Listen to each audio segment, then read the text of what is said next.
welcome back to my channel. I'm not recording on my usual setup. I for some reason couldn't get my microphone to work at all. So I'm recording on my phone and I hope the audio is fine. I tried the microphone on my headset, but it honestly sounds horrible and it just picked up every single like mouth noise and any like air that came out. So I was like trying to like not laugh and stuff, but no, it was horrible. So I hope recording on my phone is okay.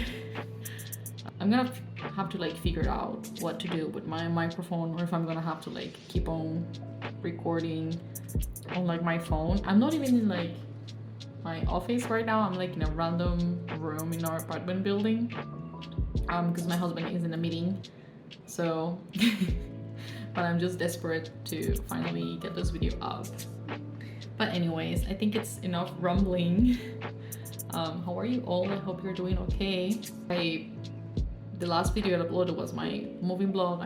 I know I did a little bit of a life update at the end of it, and yeah, I don't know.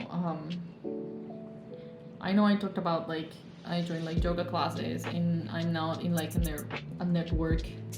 We're unofficial, but I'm part of like a network of international spouses and partners, which has been great. We've been doing activities. Oh yeah, I think by the time I recorded that video blog, I think I talked about that. I mentioned that we were gonna host like a watercolor workshop, and that happened. It was great. I got like 10 people that came in for the workshop. They were all beginners, except for like a girl who had painted before and had like a little bit of watercolor painting experience. She had like her own supplies and stuff. But we got like not a sponsor, but we got help from the international center here that they should be, you know, organizing and hosting these activities for the international spouses partners network. But no.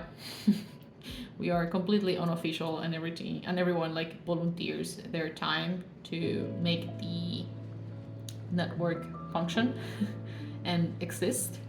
So we asked for help and they gave us like $30 or something to buy some supplies. So I bought some paints, made some dot cards, and they bought us some paper as well.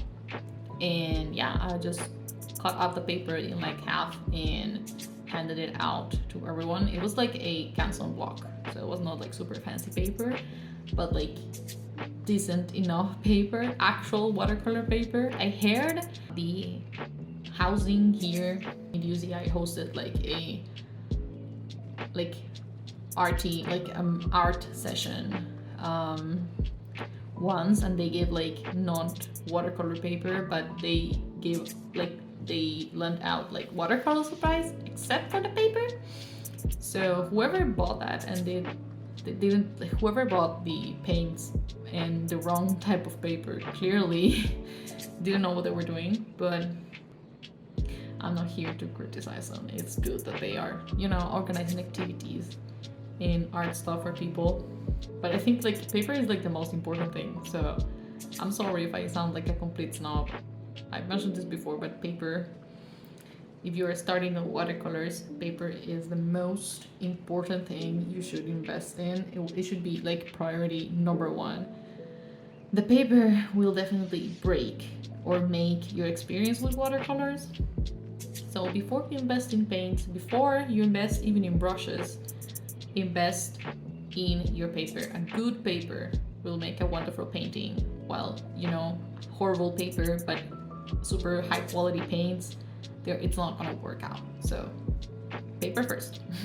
Anyways, we did the workshop. We painted some landscapes, and I won't put a picture of the landscapes because I don't have permission from the people that join to like post pictures of their artwork on my YouTube channel. I've also been like, I think around the time that I recorded that last part of the vlog, I was preparing for interviews that I did, or not. I don't remember when did I exactly record that. But yeah, I did some interviews for jobs. Unfortunately, I didn't get beyond the interview phase. Some of them had like second interviews. I just did the first one and that was it.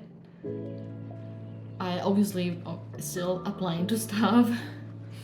Something interesting that came up like today was a job at Hoyoverse. So I applied, of course. I hope they call me back. But like they had like a spot in their application form that asked for like your gaming experience, if any, it said.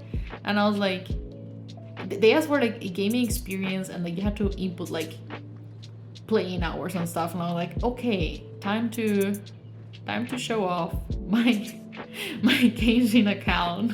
Yeah, I had to like input like my Genshin Impact like rank and the playing hours, and I'm pretty sure I have more than a thousand playing hours, but I have no way to check, so I put like around 1,000.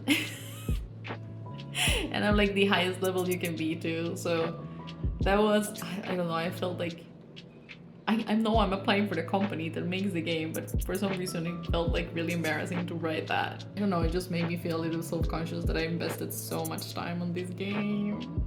So stupid. But gotta get those waifus right. I got my driver's license, so I finally can drive around and be independent woman. Even though I'm like, I say that, but I'm kind of scared of driving on the highway by myself. Like I can go to Walmart by myself because I don't have to get in the highway. But the highway is fucking scary, okay? Like they drive like, okay, so here in the US it's normal to drive at like 60 to 80 miles per hour. But in Costa Rica, we drive at like 40 miles per hour is the top speed in the highway. So your speed limit in like commercial areas is our speed limit on the highway. Of course, we don't have like super straight highways like you have, like the US has. So like we don't have the infrastructure to drive at 100 kilometers per hour or 130 kilometers per hour. That's crazy. So yeah, the highway makes me really nervous. So I gotta keep practicing. And also like entering the highway and all the exits, and it's just super confusing. I hate it. At least I got the driver's license, so you know, if for some reason my partner cannot come with me and I need to go somewhere, I can drive by myself now. I can go to Michael's when I get a job and I don't have to ask him to take me and have him like make annoying faces because I'm taking too much time looking at stupid watercolors. Michael's is the only art store local to me, by the way, so that's really sad. Michael's, I don't like.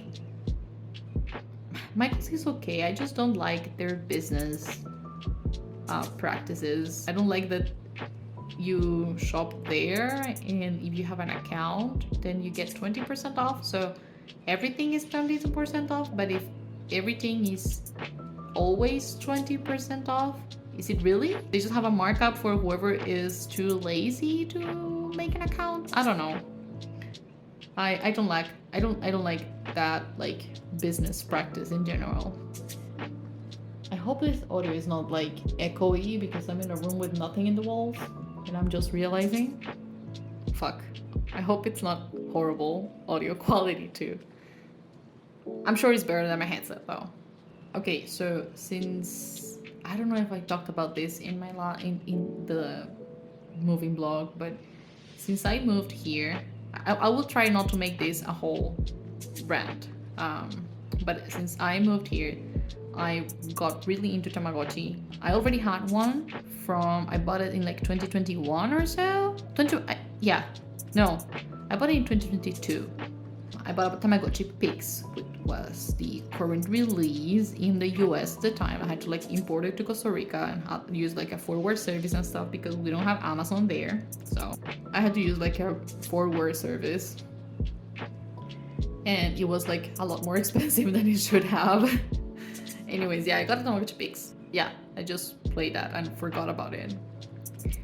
I'm really angry that I wasn't like super into it as I am now when I went to Japan, because I could have bought a lot of vintage Tamagotchis for a really good price.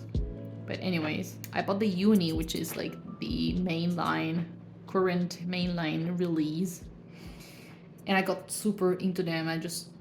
I started buying, even though I don't even have a job to support the Tamagotchi obsession I have. Yeah, my husband got me another one for Christmas, and I just spiraled down into this Tamagotchi rabbit hole horribly fast. Like in a span of like 2 weeks is the only thing I can think about. At some point I was like completely obsessed at looking at like proxy websites.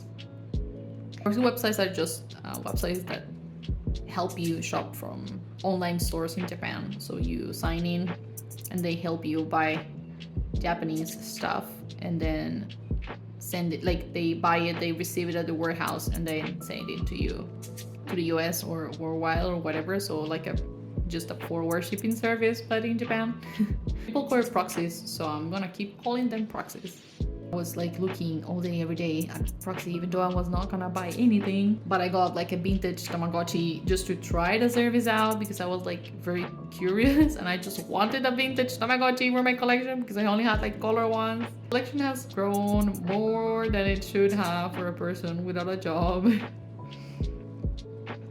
It's okay, I still have savings, but I mean, I really shouldn't have bought it. It was all impulse purchases.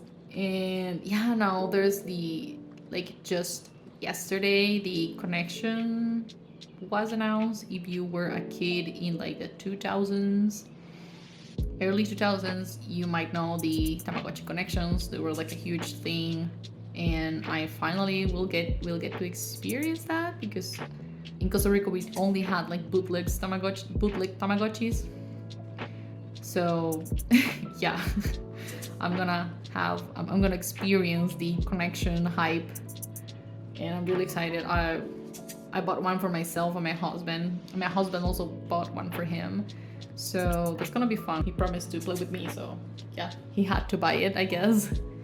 But yeah, I'm really excited. I cannot stop waiting to get it in the mail. And anyways, like I said, I wasn't gonna ramble forever about the Tamagotchis. So yeah, I hope you enjoy these time lapse. I hope you enjoy this, I guess, weird life update. I hope you have a nice day and take care of yourself, and I don't know, YouTube stuff, subscribe or whatever, and thank you for watching. Have a nice day. Bye.